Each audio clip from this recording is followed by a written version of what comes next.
Okay, so today is handmade pasta. So you need flour, 100 grams per serving. I'm making 2 servings, so I have 200 grams. Okay, and eggs. That's it. Just 2 ingredients.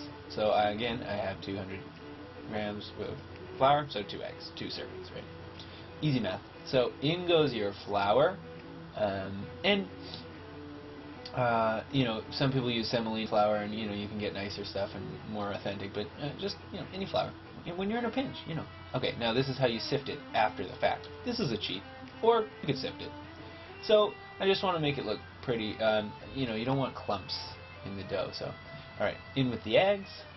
Some people do this right on their counter surface, but the thing is, you make a little well for the eggs, right? And then the well breaks, and then the eggs are all over your counter. So no, just do it in a bowl. You're not losing anything.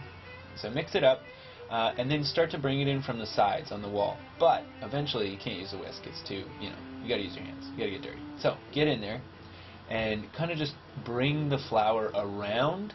And if you keep enough on your hands, it shouldn't be too big of a mess. Shouldn't get on you. When you get to a certain point, you can tip it out. Now it's not going to go all over the place.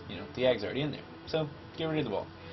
And then we're going to knead. So it's going to be just pretty much like bread. You just push, pull, get it in there, and just get the flour, all mixed in. It's not going to be pretty at first. It's going to be flaky and kind of weird and crusty, and it's really hard because it's not bread. It's harder than bread. So get a rolling pin, start rolling it out, and you'll see the process here is just rolling it out, and then folding it.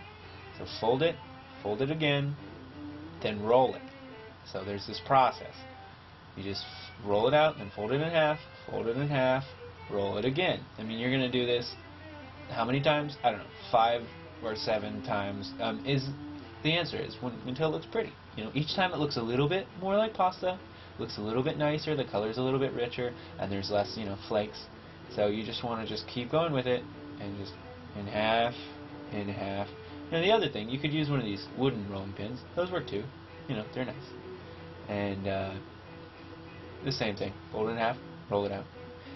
But the other one works good too. But actually, that's nice. This is nice too. But actually, a nice technique you can use with these simple wooden ones, there's actually a technique they use in Japan for making udon noodles. You roll this up onto itself, basically, the pasta.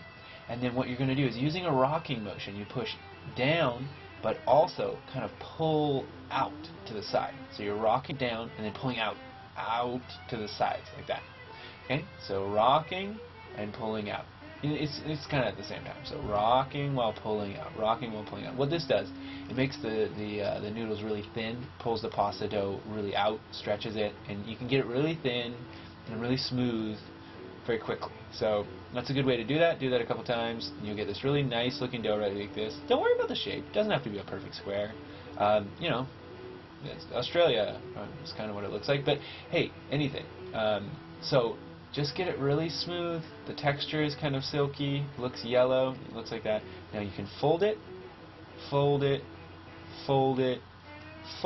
itself, and this will make it easy for cutting. Hey, some people have pasta machines. Some of us don't.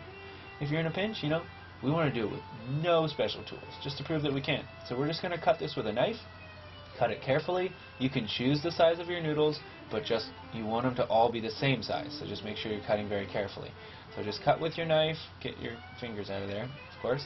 And if you cut fast, I can cut fast when I'm trying. Look, hey, I can cut fast. But just take your time and get a nice noodle.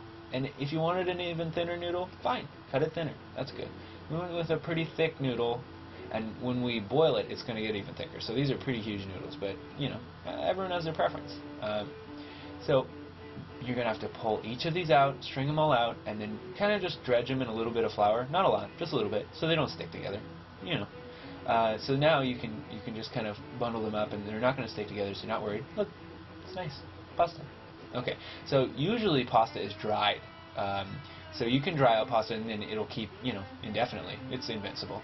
So hang it over something, rolling pin or a wooden spoon, something like that. And let it dry out for at least, 15-20 minutes. But you can let it dry out much longer. Overnight, a weekend, and then into the boiling water. So we're adding salt because, remember, There is only 2 ingredients in the dough, not salt, so we want some flavor. So olive oil, a little bit of olive oil in there. That's a good technique, again, just to help them not to stick together. So once we're going in here, give it a little bit of stir to just to get a good head start, but then leave them alone. They'll do it on their own. So it's this kind of pasta, so it's fresh pasta, so it cooks very quickly. So maybe 3 minutes. I don't know, very quick. Just test it, make sure it's al dente. Pour away from yourself. Don't get burnt. And now that it's in here, it's very hot. We have fresh pasta, looking very nice. Look at that. Okay, but if we leave it as it is, this thing, well, it'll stick together. So what we want to do is get some olive oil in here. Just pour a little bit on there, and then it's never going to stick together. It's going to stay beautiful. It's going to look shiny. It's really nice. I mean, this is done. You could eat this with a little bit of salt, olive oil. But what we're going to do is use it with this nice, red sauce. We could use anything, pesto, white wine sauces. But what we went to is a nice olive, red wine, deep tomatoes and chicken. It's really nice. So crack a pepper. This is a very Italian looking dish, so Italian flat parsley on top. Look at that. Delicious, handmade pasta. And come on, you gotta love it.